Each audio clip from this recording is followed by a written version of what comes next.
সুপ্রিয় দর্শক, আপনারা দেখতে পাচ্ছেন আমরা কিন্তু আমাদের পুকুর থেকে পানি তোলার চেষ্টা করছি এবং এই পুকুরে কতটুকু মাছ আছে এই জিনিসটা কিন্তু আজকে আমরা দেখতে পারবো। আসলে অনেক দিন ধরে আমরা এখানে মাছ ধরি না, তো হালকা কিছু পানি রয়েছে, তবুও আমরা এখানে মোটর বসানোর চেষ্টা করেছি এবং করার পর এখান থেকে পানিগুলো কিন্তু তুলবো।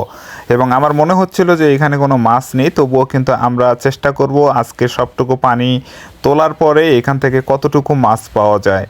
তো যদিও আমাদের মোটরটি কিন্তু পানির ভিতরে নিয়ে যাওয়া হচ্ছে, সকল কিছু সেট আপ করা হয়েছে, দেখতে পাচ্ছেন আপনারা। পানির ভিতর থেকে কিন্তু পানিগুলো নিয়ে আমরা জমির ভিতরে দিব। তো ইতিমধ্যে আমরা বসানো শেষ হয়েছে, দেখতে পাচ্ছেন আমরা এখানে কিন্তু পানি প্রথমে তোলার পরে এখানে একটা আমাদের পুকুর পাড়ে একটি পেঁয়াজ অথবা রসুনের যে একটু আমরা আবাদ করেছিলাম অথবা গিরেছিলাম সেগুলোতে কিন্তু পানি দিচ্ছি।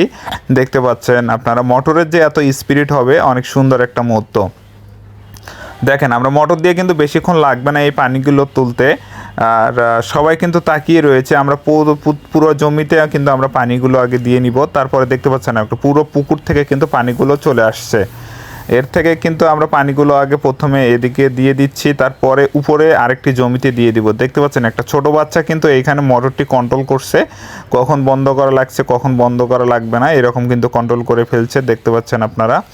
তো ইতিমধ্যে কিন্তু পানির স্পিরিট অনেকটাই বেশি, যে বেশিক্ষণ সময় লাগবে না, হয়তো 5 থেকে 7 মিনিটের মধ্যে কিন্তু আমাদের পানিটুকু শেষ হয়ে যাবে পুকুর থেকে। আর তারপরে আমরা কিন্তু মাছ ধরার চেষ্টা করবো যে আসলে মাছ আছে কি না। তো এর আগে আমরা মাছ আর কি মেরেছিলাম, দেখতে পাচ্ছেন আপনার পুরো পানি কিন্তু শেষ, আর পানি নেই বললেই চলে। আর এইখান থেকে কিন্তু আমরা মাছ দেখতে পাচ্ছি না, পুরো পানি কিন্তু আমরা মোটর দিয়ে শেষ করেছি এবং তারপরে কিন্তু দেখতে পাচ্ছেন আপনার কোনো মাছ পাচ্ছি না, কিন্তু ছোটো বাচ্চাগুলো কিন্তু মাছ ধরার চেষ্টা করছে। তো এখান থেকে আমরা কোনো মাছ পাইনি। মাছ না পাওয়ার কারণ হচ্ছে আমরা এখান থেকে প্রথমত আগে আমরা মাছ মেরেছিলাম এবং তারপরে পানি ছিল।